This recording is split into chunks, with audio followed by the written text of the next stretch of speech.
আমাকে দায়িত্ব দেওয়া হয়েছে একটা সংক্ষিপ্ত জীবনী মানে মহারাজের, সেটা আমি পড়ে শোনাচ্ছি। এই পুণ্য দিনে তার স্মৃতিচর্চা, তার জীবনী পাঠের মধ্য দিয়ে এটা অত্যন্ত প্রাসঙ্গিক বলেই আমার মনে হয়েছে, এবং আমাকে যে দায়িত্বটা বা সুযোগটা দেওয়া হয়েছে তার জন্য আমি স্বামী সর্বলোকানন্দজি এবং নরেন্দ্রপুর কর্তৃপক্ষের কাছে আমার কৃতজ্ঞতা জানাই। স্বামী লোকেশ্বরানন্দ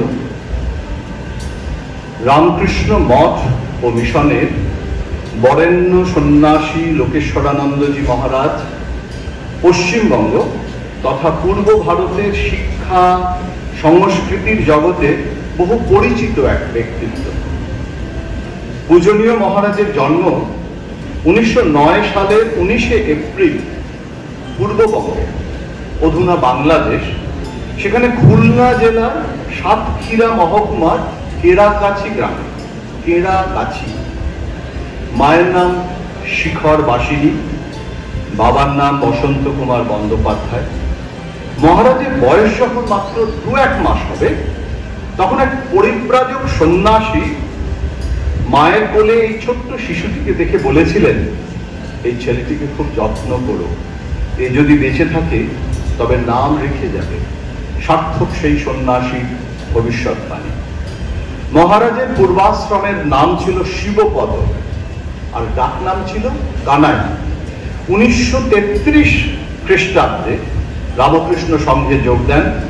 তার দীক্ষা গুরু ছিলেন পূজ্যপাদ মহাপুরুষ মহারাজ স্বামী শিবানন্দ মহারাজ। 1938 খ্রিস্টাব্দে আনুষ্ঠানিক ব্রহ্মচর্য দীক্ষা হয় স্বামী বিজ্ঞানানন্দজি মহারাজের কাছে। তখন তার নাম হলো সুব্রত চৈতন্য।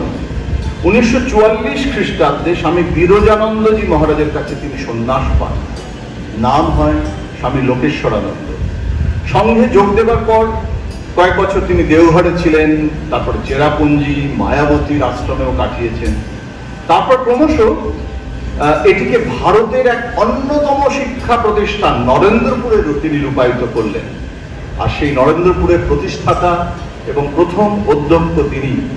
স্বামী বিবেকানন্দের আদর্শে পশ্চিমবঙ্গের গ্রাম সংগঠন, বস্তি উন্নয়ন, যুবশক্তি বিকাশের ক্ষেত্রে তার অবদান অপরিসীম। মহারাজ বলছিলেন, প্রায় 60টা গ্রামে খুব সক্রিয়ভাবে গ্রামোন্নয়নের কাজ করে চলেছে নরেন্দ্রপুর। সেই আলোক পত্রিকা বহন করে নিয়ে চলেছে নরেন্দ্রপুর, গর্বের কথা। অনেক বই লিখেছেন তিনি। একই সঙ্গে তিনি ছিলেন বহু রামকৃষ্ণ বিবেকানন্দ সাহিত্য শাস্ত্র গ্রন্থের সম্পাদক, রচয়িতা। তার রচিত গ্রন্থগুলোর মধ্যে বিশেষভাবে উল্লেখযোগ্য তব কথামৃতম, অনন্যপুর শ্রীরামকৃষ্ণ, উপনিষদ প্রথম ভাগ, দ্বিতীয় ভাগ, শ্রীমৎ ভগবত গীতা, বিবেক চূড়ামণি, রিলিজিয়ন অ্যান্ড কালচার। বিবেক চূড়ামণি শঙ্করের বিবেক চূড়ামণির টিকা ভাষ্যকারেরও একটা অসাধারণ ভূমিকা তিনি নিয়েছিলেন। Religion and culture, practical spirituality, Ramakrishna Paramahamsa, letters for spiritual seekers, Upanishad 9টা volume, Vedanta in practice, science and religion ইত্যাদি ইত্যাদি, the way to God, theory and practice তো আছেই। চিন্তানায়ক বিবেকানন্দ, শতরূপে সারদা, পরিব্রাজক স্বামীজি, এগুলো অসাধারণ সম্পাদনা যেগুলো আমরা অনেকেই জানি। দেশে ও বিদেশে স্বামী বিবেকানন্দ মনীষীদের চোখে কিরকম ভাবে তিনি দেখেছিলেন, বিবেকানন্দের ভারত প্রত্যাবর্তন, ভারতের নিবেদিতা ইত্যাদি ইত্যাদি, লম্বা তালিকা। বিভিন্ন পত্রপত্রিকায় অজস্র প্রবন্ধ, অজস্র বক্তৃতা, কি কাণ্ডই না করেছেন। বিশিষ্ট শিক্ষাবিদ এবং ভারতীয় দর্শন এবং রামকৃষ্ণ বিবেকানন্দ সাহিত্যের একজন বিশেষজ্ঞ হিসেবে দেশ বিদেশে বহুবার আমন্ত্রিত হয়েছেন। Bangladesh, Sri Lanka, Thailand, Singapore, Malaysia, England, France, Switzerland, Italy, America, Canada, Japan, Mauritius, তৎকালীন Soviet Russia, Lithuania, Latvia, Germany, Bulgaria, Oxford, Cambridge, Harvard, Berlin. Soviet রাশিয়ার প্রভাবশালী দুটি সংস্থা রাইটার্স ইউনিয়ন এবং একাডেমি অফ সায়েন্সে তিনি ভারতীয় সংস্কৃতি, ঐতিহ্য, রামকৃষ্ণ বিবেকানন্দ ভাবান্দোলন সম্পর্কে ভাষণ দিয়েছেন। তিনি যখন ভ্যাটিকানে যান রোমে, তখন পোপের পক্ষ থেকেও কিন্তু তাকে একটা বিশেষ সম্মান জানানো হয়েছিল। 1973 খ্রিস্টাব্দে নরেন্দ্রপুর ছাড়ার পর জীবনের শেষ 25টা বছর তিনি ছিলেন দক্ষিণ কলকাতার আন্তর্জাতিক খ্যাতিসম্পন্ন কেন্দ্র রামকৃষ্ণ মিশন ইনস্টিটিউট অফ কালচারের অধ্যক্ষ।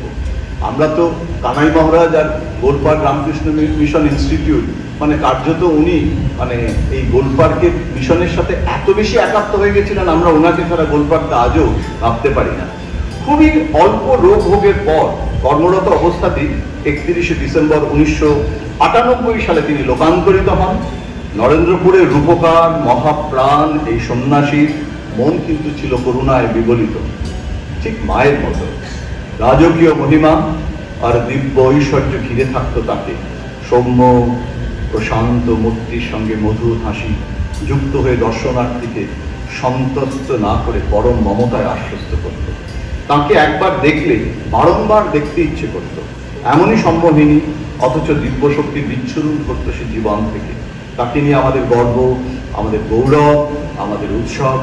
এই আমাদের মধ্যে পরে যারা এসেছে, আগে যারা এসেছে, যারা এখন আসছে, পরে যারা আসবে, সেই নরেন্দ্রপুরের সকলের কাছে কানাই মহারাজ তিনি হলেন আমাদের নরেন্দ্রপুরের এই 80 বছরের যে পালন আমরা করছি তার পাথফাইন্ডার, পথ নির্দেশিকাটা তৈরি করে দিয়ে গেছেন। এই লিখিত বক্তৃতার বাইরে আমি শুধু একটি কথা বলবো। আমি সাংবাদিক হিসেবে আমার একটা অভিজ্ঞতা হয়েছিল, যেটা মনে হচ্ছে উল্লেখ করতে ইচ্ছে করছে। সেটা হচ্ছে মস্কোতে চেলিসে তিনি বিবেকানন্দ সোসাইটির প্রবর্তক ছিলেন এবং আমি তখন তার একটা সুদীর্ঘ ইন্টারভিউ নিয়েছিলাম ভারতীয় দর্শন এবং বেদান্তের উপরে। এবং উনি বলেছিলেন যে, এবং উনি প্রায় গোলপার্কে এসে থাকতেন এবং মহারাজের সাথে। মহারাজের মস্কো সফর সাংঘাতিক ঐতিহাসিক একটা সফর। এবং যে কাগজে আমি কাজ করতাম আনন্দবাজার পত্রিকায়, তখন ধারাবাহিকভাবে রোববারের পাতায় ওর মস্কো সফর একটা সাংঘাতিক এখনো একটা দলিল। কেননা মস্কোতে যে পরিবর্তন, মানে ওখানকার কমিউনিজম থেকে আবার যে আধ্যাত্মবাদের দিকে কিভাবে বিবেকানন্দ সোসাইটি কাজ করছে, সেইটা চেলিসেভ আমাকে বলেছিলেন যে কানাই মহারাজ না থাকলে মস্কোতে এরকমভাবে বিবেকানন্দ সোসাইটিকে এগিয়ে নিয়ে যাওয়া এবং আমি যে বারবার যাই, আমি যে অনুপ্রেরণা ওনার কাছ থেকে নিয়ে আসি আজলা ভরে, তারপর আবার সেটা মস্কোতে এসে সেই সমস্ত বলসেভিক বিপ্লবের স্মৃতিবাহী রুশ সমাজের কাছে বিবেকানন্দের বার্তা আমি পরিবেশন করতে আজ সক্ষম হয়ে ওনার জন্য। আমার মনে হলো এটা খুব তাৎপর্যপূর্ণ আমার জীবনের একটা ঘটনা, আমি সেটা লোক সামলাতে পারলাম না। আপনাদের সকলকে আমার সশ্রদ্ধ প্রণাম জানাই এবং আমি আবার প্রবীণ সন্ন্যাসীদের কাছে আমার কৃতজ্ঞতা ব্যক্ত করি যে আমি প্রাক্তন ছাত্র, গৃহী মানুষ, আমাকে এই সুযোগটা দেওয়ার জন্য, আজকের এই ঐতিহাসিক দিনে আমি যে সুযোগটা পেলাম তার জন্য ঠাকুর মা স্বামীজির কাছেও আমি আমার কৃতজ্ঞতা প্রণাম জানাই।